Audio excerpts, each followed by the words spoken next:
about 125 miles southwest of where we are right now, right in the heart of California's animal ag industry.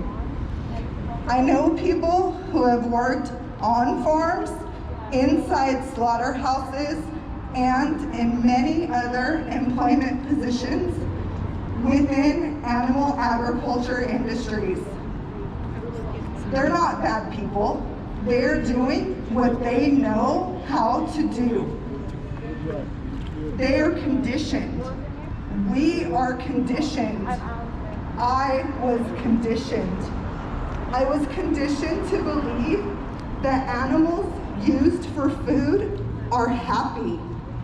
Near where I live, there are miles and miles of pastures.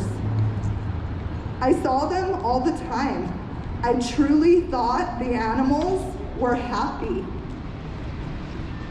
I would look out the windows of the car and point and say, "Look at that pretty cow," or "Oh, sheep." I didn't know. I thought they lived out their happy little lives, and when they were old, then we would eventually eat them. I didn't know. I didn't know that they are murdered during adolescence. I didn't know that babies are torn from their mothers shortly after birth so that we can take the mother's milk instead of her feeding her baby. I didn't know that what I was taught was food contained so much violence. A little over 4 years ago, a wonderful, longtime friend of mine opened my eyes and my heart to the truth. Yes, I was skeptical. No, I didn't want to believe it. Yes, I needed to research this new idea, these new thoughts, this horror story she told me. I did that. I watched the videos. I read the articles. I learned it wasn't new. I had been lied to my whole life for 31 years, and I believed it. I learned the truth. It's not food, it's violence. I still live in the heart of animal agriculture. I have an instructor who, when she's not teaching, owns and operates a small goat dairy, and her spouse owns and operates a larger cow dairy. She is conditioned to believe we have to eat and use animals, that it's okay to eat and use animals. It is not okay. It is not okay because it's not food, it's violence. We know this because animals have feelings. Animals love, they have relationships with other animals, even friendships. They want to live. I know this because I have seen the terror in the eyes of an animal. I have seen pigs piled on top of one another inside of a cold metal trailer on their way to be slaughtered. I have seen in their eyes that they know something is wrong. There's a smell in the air that triggers fear. It's blood, it's death, it's their death. The smell, the feeling, the fear, the blood, the death, it's violence. It's our violence. We know it. We can feel it. We can smell it too. It's not food, it's violence, and it's time for us, all of us, to unite for animal liberation.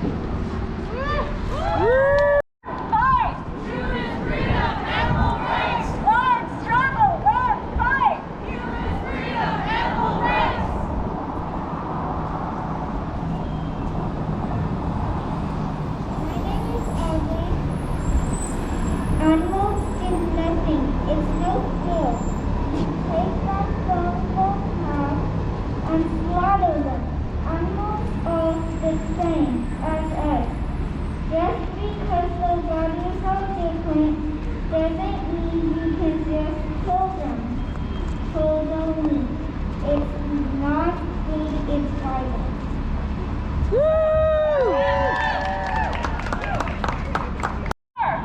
factory farms. It's not food. It's violence. It's not food. It's violence. Animals want to live. Just like us. But this is just the tip of the iceberg. Every scientist who has looked at the issue has concluded that the exploitation of animals in the wild and in factory farms is driving diseases that we have never seen before in history. And you can Google today, and in fact I'd encourage you all to Google CDC pandemic history and look at where the largest pandemics of the last century have come from. And it's not a wet market in China, it's not some bat cave or a pangolin. It's from factory farms in places like the United States of America. The 1967 pandemic came from a chicken farm. In 1958, another chicken farm, probably in Asia. In 1918, the greatest flu in probably global history that killed 100 million people probably came from a pig or a chicken. Not a bat, not a pangolin, not a wet market in China. So if we really believe that we want to come out of this pandemic and save lives, if we believe in public health and protecting our children and families, we need to stop factory farms for ourselves. For ourselves. But there are other even more important reasons that this is a system of violence that needs to end today. I was just in Hawaii, swimming with beautiful sea turtles, as large as a human being, 200-300 pounds. These are animals that are some of the oldest species on the face of the planet Earth. They've lived unchanged for nearly 100 million years. And every year they swim back to their homes, the places where they were born. These mothers, for 100 million years, have come to these beaches. They lay their eggs in this ancient ritual filled with beauty and life and renewal. But because of what we're doing to animals, because of what the factory farms are emitting to the air and the water, guess what's happening to this ancient ritual that's unfolded on beaches across the planet for 100 million years? It's disappearing, it's gone. Sea levels are rising. The water is warming. The oxygen is leaving the water. The seas are dying. And for 100 million years, these mothers have come to these beaches, and now they come, the beaches are gone, and all that's left is rocky outcroppings that are a foot or 2 feet higher in seawater, and they have nowhere to lay their eggs. 100 million years of history. 100 million years of beauty and life. All gone to serve the profits of a few corporations that want to sell us more bacon and hamburgers. But of course, the most important reason we have to recognize this is the system of violence is because these creatures feel pain just like us. And we know this. When you see the eyes of a mother pig in the moments before she is going to die, when you see the eyes and hear the cries of that mother pig, when her babies are picked up by their hind legs and have their skulls crushed on the concrete before them by a cruel man who just wants to make money off her mom and her babies and their flesh, you know, I know, we all know it is wrong, which is why they have made it a crime to merely take a photograph of these atrocities being committed against innocent baby animals and their mothers. We know this is wrong. We know in our heart that it must be stopped, and this is why they're lying to us. This is why they're hiding it from us. This is why they're prosecuting people like many of the folks at this demonstration today for merely exposing these atrocities to the world. But this is why we need to fight, and while we're coming out of this pandemic, well, we see this as an episode in history that we've overcome and we can continue on with. We will not survive as a species because of the public health risks. We will not survive as a planet because of the environmental risks. And we will not survive in spirit because of the risks to our soul and our moral fiber when we inflict such unspeakable cruelty against the most gentle creatures on this planet. So we're here today to say to you and to everyone in the world that if you believe in fighting suffering, if you believe in healing and bringing our planet, our communities, the other animals of Earth back to life, if you believe in fighting pandemics, then you need to fight with us. This is your fight too. So join the fight against pandemics. Join the fight to save our planet. Join the fight to liberate all the sentient beings of this planet from their cages, from their abuse, from those factory farms, and let's make a better world together. And if we do, those sea turtles will come back to life. Those mothers will have places to lay their eggs. Those babies will be born again. The seas will be healed. Our air will be clean. And the next pandemic will be stopped. But it depends on you. It depends on us fighting together to make that happen. Thank you.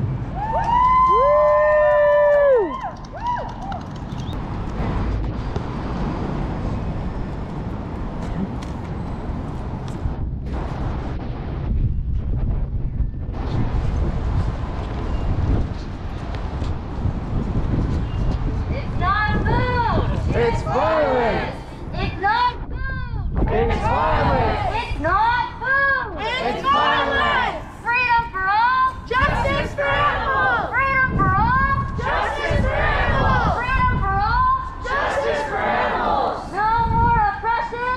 Animal liberation! No more oppression! Animal liberation! No more oppression! Animal liberation! They feel pain! Just like us! Animals have friends! Just like us! Animals get scared! Just like us! Animals want to live! Just like us! Profit's no excuse! For animal abuse! Money's no excuse! For animal abuse! So were you just walking by and saw the protest? What do you think about it? It's pretty intense. I've been a vegetarian for about 7 years though, so Great. Yeah. What made you want to go vegetarian? health reasons and animal cruelty. Right. Seeing how slaughter farms kill animals. Yeah, absolutely. Do you think that maybe it might be a possibility for the whole being vegetarian start growing as a national movement around everywhere? Heck yeah, especially because I'm originally from Pennsylvania, so I just started with myself, and I would like tell my family. They used to make fun of me before, but now they're on a green initiative themselves. My mom especially, she's trying to implement a more plant-based diet, so yeah, I'm excited to see like the world grow into being more vegan and vegetarian. I think it's a possibility, definitely. Pigs are only 6 months old when reaching slaughter weight. So your children would see these living babies being purchased by your hands only to be brought home, slaughtered, blood would spew everywhere, cooked up and served for dinner. My guess is that most people would not. We don't want to see that part of meat production. I'm a home chef who loves to watch cooking shows and see how a dish is prepared from start to finish. If that vital part of the process that is required to create a meat dish was on the show, it would be flagged as graphic content and censored. 18 or under would be blocked from seeing it. Imagine growing up, finding out that you were lied to your whole life, only to continue spreading those lies to the next generation of children. The definition of insanity is repeating the same mistakes over and over again, expecting different results.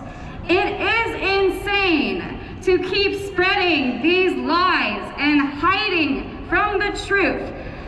Animal agriculture is an industry that causes the most pollution, environmental destruction, and suffering. I've never heard of field trips to slaughterhouses. And thank God, because the unimaginable terror, the wrenching sound of the screams and cries of agony, the blood-stained machinery, the smell alone of the rotting corpses and millions of animals rolling around in their own feces is enough to scar anyone with deeply seated trauma. And it's true, Yale Global Health has several studies on the psychological harm in slaughterhouse workers. Watch any footage that's been released by activists like the ones I'm here with today, and you'll see for yourself what goes on inside those walls is more horrific than any horror film Hollywood could ever produce. If we believe absurdities, we will commit atrocities. We must stop believing the industry's lies. Animals are not commodities. They are individuals, no different from your beloved dogs and cats at home, who you consider your family. They too have families. They too want to be with them. They too try to defend themselves. They too eat, sleep, enjoy the outdoors, play, have sex, get sick, recover, and die. No different than we do. Meanwhile, all the nutrients we need to thrive are not born but grown from the ground. Animal rights is now the greatest social justice issue since the abolition of slavery. There are hundreds of thousands of activists all over the world because we realize that it is not enough to just take them off our plates. There is an analogy I once heard and that explains why we're here today. The analogy goes, there's a man beating and killing a dog on the road. A second man walks by and sees what is happening. The man hurting and killing the dog says to the second man, "Join me. We will kill this dog together." Now the second man has three options. The first option the man can take is he can join in the hurting and killing of that dog. The second option is the man can say, "I see what you are doing. What you are doing is wrong and immoral, and I will not participate." In essence, the second option is choosing to stop supporting animal cruelty. It is non-participation. It is seeing an act that you don't agree with, so you choose not to participate in it. But most importantly, the dog will still get beaten and die if that man makes that second option. The third option the man can take is he can say, "I see what you are doing. What you are doing is wrong and immoral, and I will not only not participate, but I will actively stop and intervene what you are doing." The third option is animal rights activism. The third choice is where the dog's life is saved. And becoming an activist is the only choice that we can make to save the lives of animals. We as activists are bound by our moral duty to speak on behalf of those who are oppressed. We have an obligation to fight for those who cannot fight for themselves. These industries may have fooled us, deceived us, to think that it was okay to support the slaughter of animals, but no longer will we stand for it.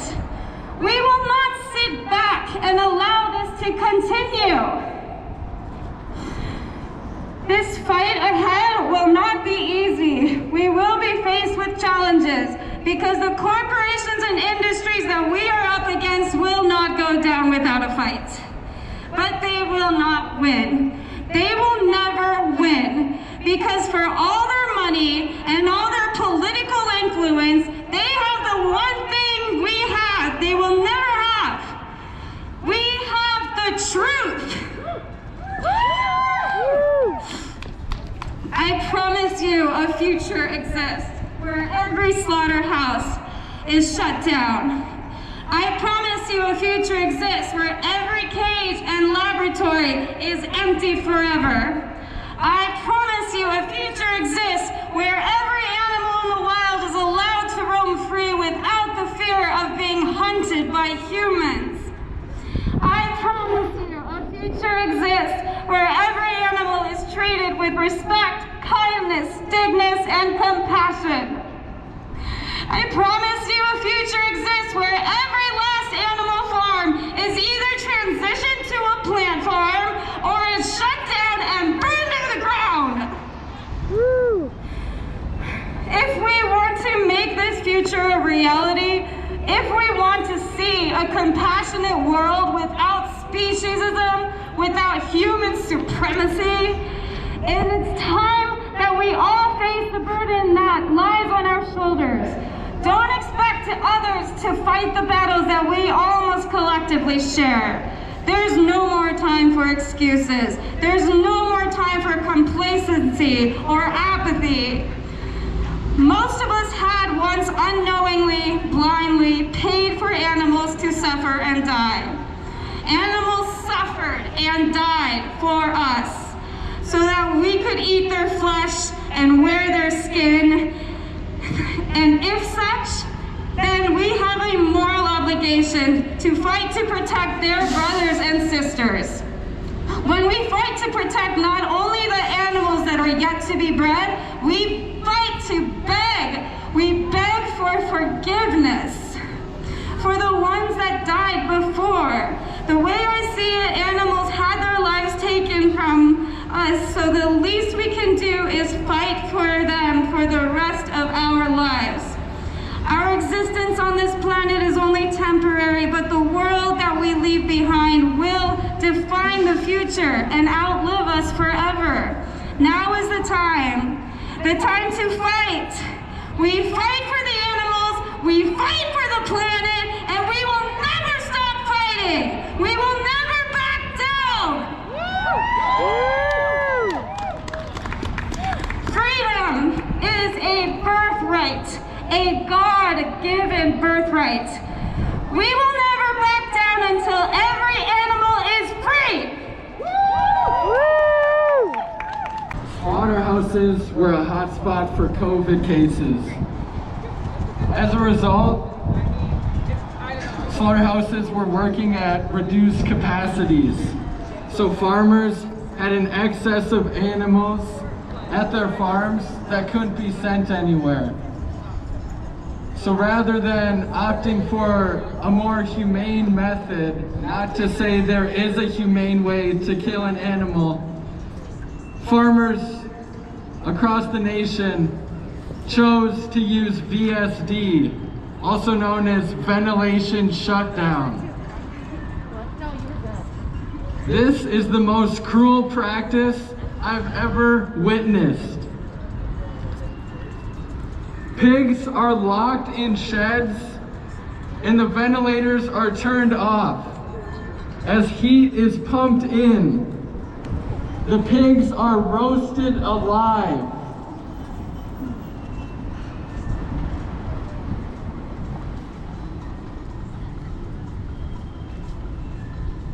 This really got me thinking about what else goes on behind the scenes. What else are we missing? Should we go to every single farm and make sure everything's A-okay? Or should we look for a better way of living? A way that doesn't involve unnecessary suffering on a mass scale?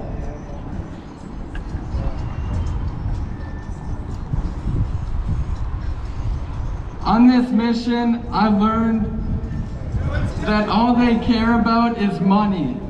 They don't care about the well-being of the animals, no matter how nice the packaging looks, no matter how nice they say they treat their animals, it's all BS.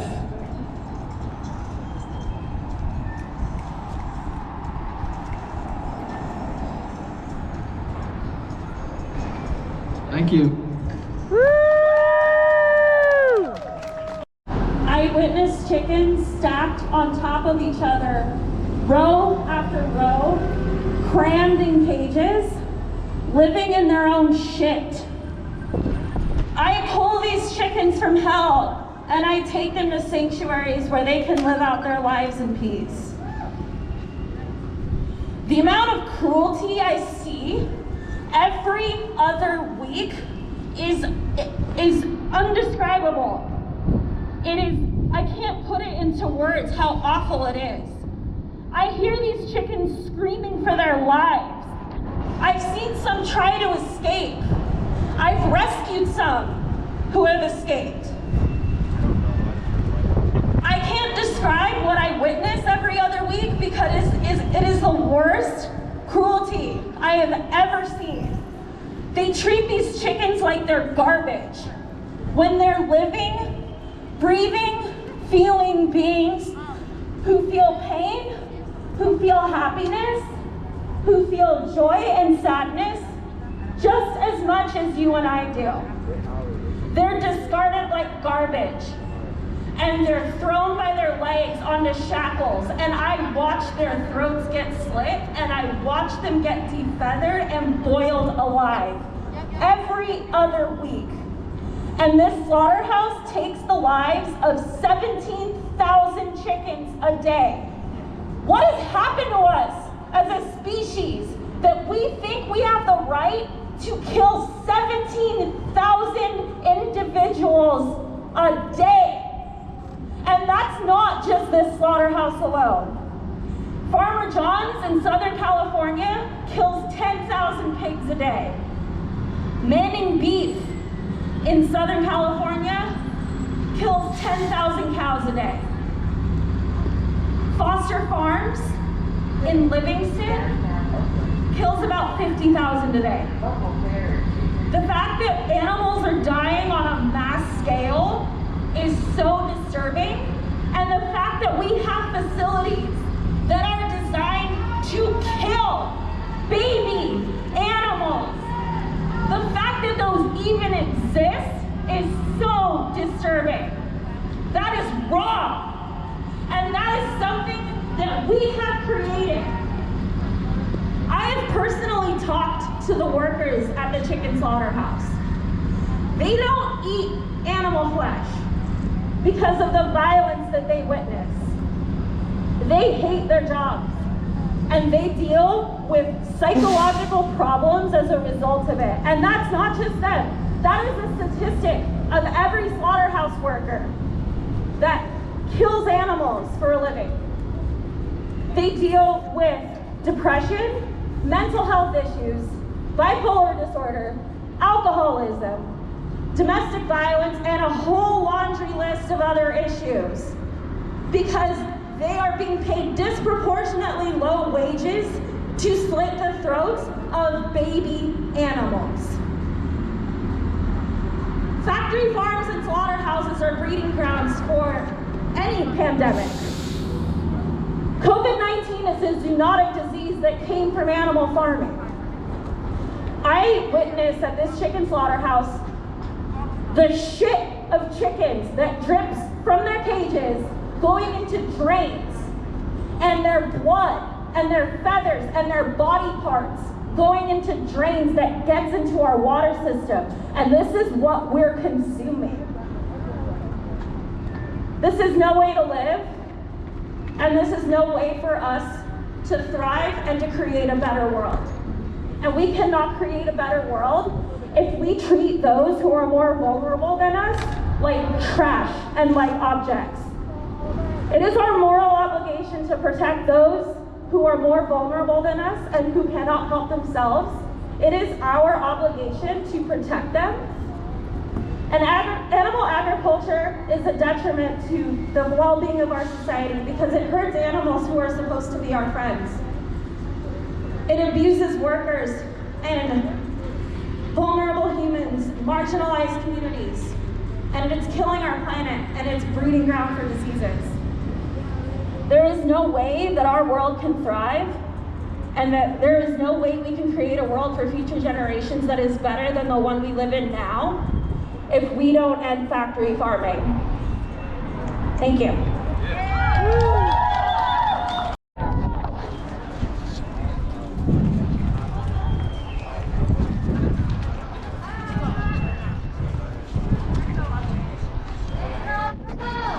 It's violence! It's violence! How? It's violence! Justice for animals! Justice for animals! People are crossing the street. Do you have a reason why you want to run people down? It's a green light. We're crossing the street. Pedestrians! My name is Lawrence Gann. Oh, and so you just are supportive of DxE. Do you work with Farm Sanctuary? No, I just had this, I happen to have this artwork and I needed a sign. I always love to bring a sign, you know. Right. I'm big on having a message when you show up, you know. I mean, it's important to be there, but it's important to let people when we march especially to see what we're about. And are you vegan? Oh yeah. How long have you been vegan for? Well, I've been vegetarian for more than half my life, but I've only been vegan about 5 or 6 years, and it was some of the documentaries that really pushed me over. I was going vegan for years, like just not buying dairy at home, but kind of, you know, making exceptions for baked goods and stuff, and then I finally just I said, you know what, I can't have anything to do with the livestock industry, and it's just it's too damaging. Even the dairy part of it is damaging, and there's no, like, it's just half-assed to say I'm only going to be a vegetarian, you know. And kind of, I think one of the documentaries that pushed me over the edge was Cowspiracy, probably, because that was about the time when that came out that I made the decision to go vegan. But since then, Game Changers, I've heard of people that have converted because of Game Changers. They watched Game Changers and that just like blew their minds to where they had to be vegan the next day, or that, you know, from that moment on, you know.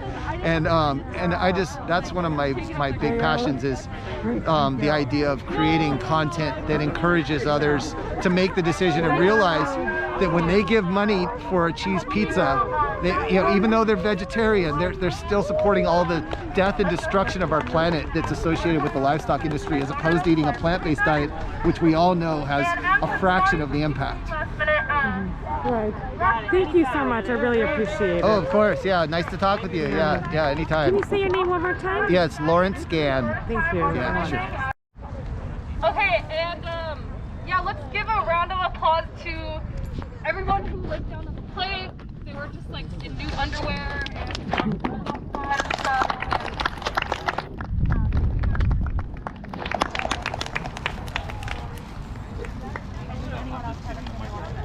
And shout out to Curtis. No, I didn't, for recording for TikTok. Does anyone else want to share something? Like any thoughts, like anything you saw today? Like anything? Can I add one? Sure. Hi, how you doing? My name is Abhimanyu Das. Do you want to use this? Yeah, thank you.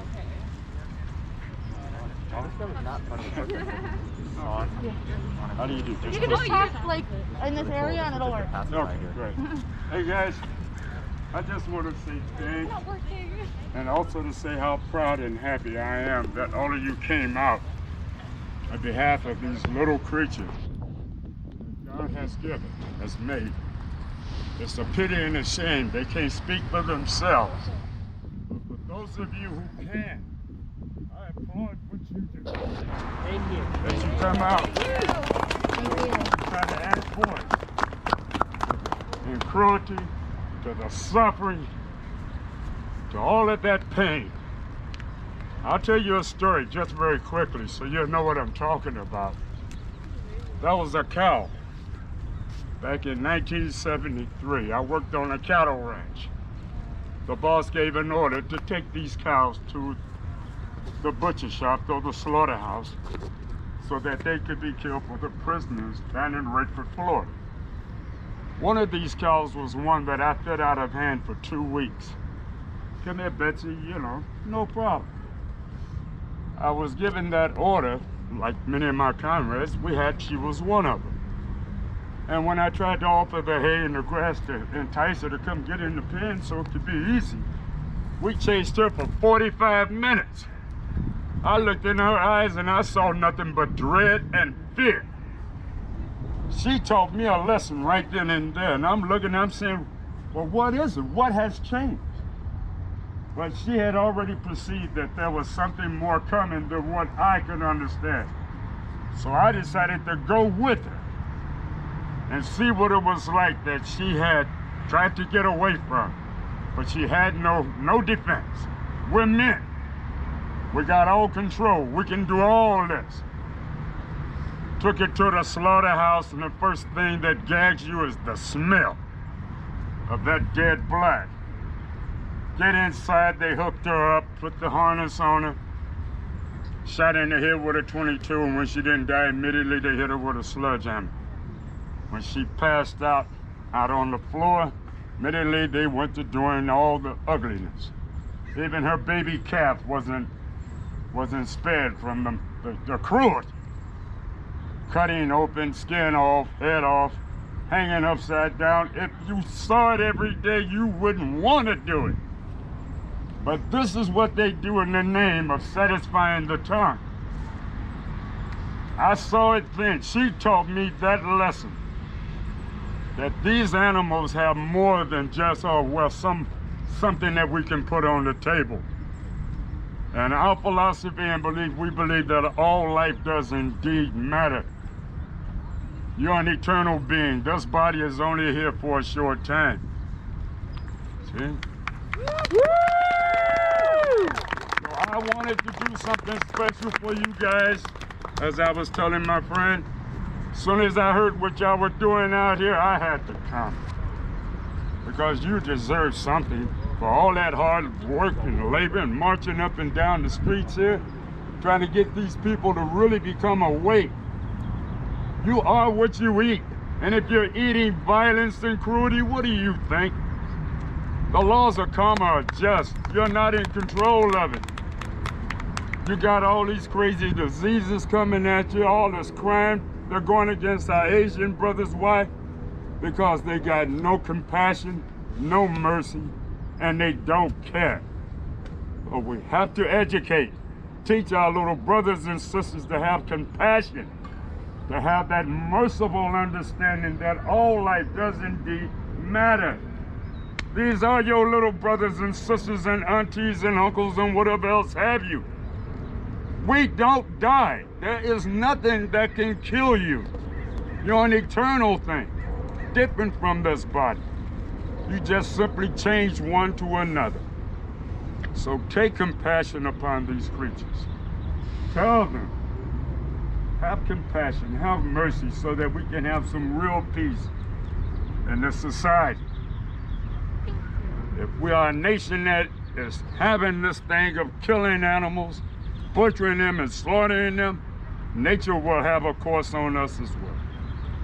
So we got to get right. Remember what Tupac says?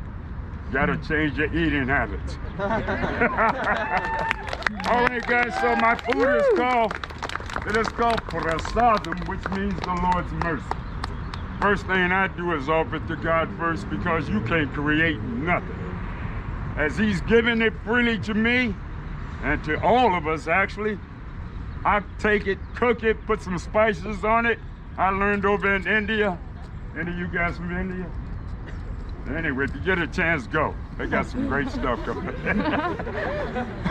So anyway, I spent 2 years over there so I can learn how to cook. Bring some of that back to you.